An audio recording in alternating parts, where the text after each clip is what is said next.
राजनीति का खेल बड़ा अजीब होता है। आज जो खिलाड़ी किसी टीम से खेल रहा होता है वो कल किसी और टीम के लिए खेलने लगता है। यही वजह है कि दल बदल विरोधी कानून आए दिन चर्चा में रहता है। अब महाराष्ट्र की ही राजनीति ले लीजिए। यहाँ एक बार फिर बड़ा उलटफेर हुआ है और नेता विपक्ष अजीत पवार शिवसेना भाजपा गठबंधन सरकार में शामिल हो गए हैं। अजीत पवार को डिप्टी सीएम बनाया गया है। अजीत पवार के अलावा 8 एनसीपी विधायकों को भी राज्य सरकार में मंत्री बनाया गया है। इनमें छगन भुजबल, धनंजय मुंडे, अनिल पाटिल, दिलीप वलसे पाटिल, धर्मराव आत्राम, अदिति तटकरे और हसन मुशर्रफ का नाम शामिल है।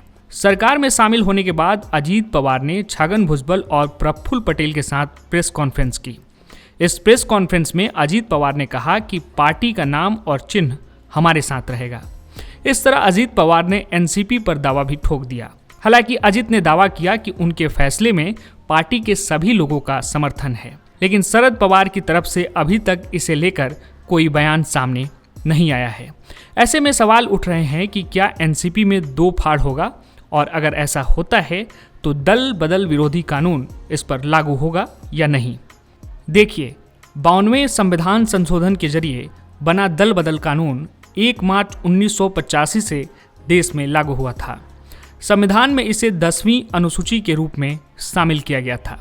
ये कानून संसद और राज्य विधानसभा दोनों पर लागू होता है।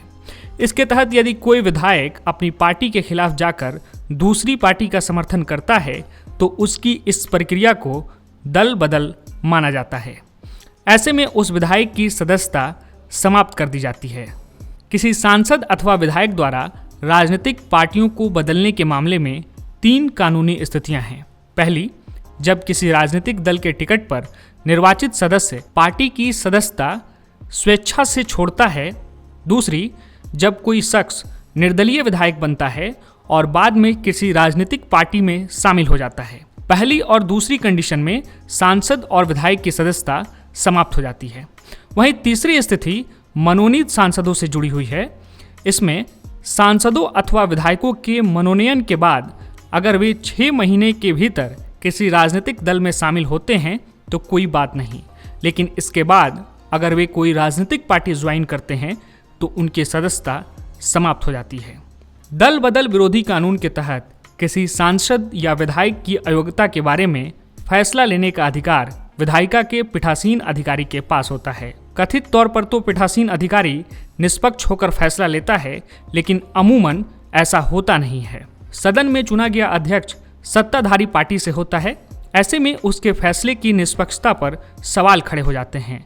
साथ ही इसमें समय को लेकर बहुत पाबंदी नहीं होता है। विधायिका के पीठासीन अधिकारी कभी कभी बहुत तेजी से काम करते हैं तो कई बार सालों तक मामला अटका रहता है। ऐसे में इन अधिकारियों पर राजनीतिक पूर्वाग्रह का भी आरोप लगता रहा है। हालांकि अभी कुछ साल पहले सर्वोच्च न्यायालय ने कहा था कि दल बदल विरोधी मामलों में स्पीकर द्वारा 3 महीने के अंदर फैसला लिया जाना चाहिए।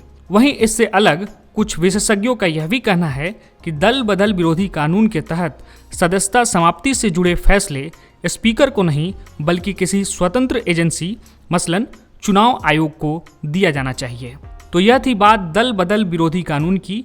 और अब आपके लिए एक सवाल, आपको कमेंट करके बताना है कि यदि कोई सदस्य सदन के स्पीकर के पद के लिए चुने जाने पर अपनी इच्छा से दल की सदस्यता त्याग दे तो ऐसे में क्या उसे अयोग्य माना जाएगा। इस एपिसोड में इतना ही। हम फिर मिलेंगे एक नए कार्यक्रम के साथ। तब तक के लिए इजाज़त दीजिए। नमस्कार।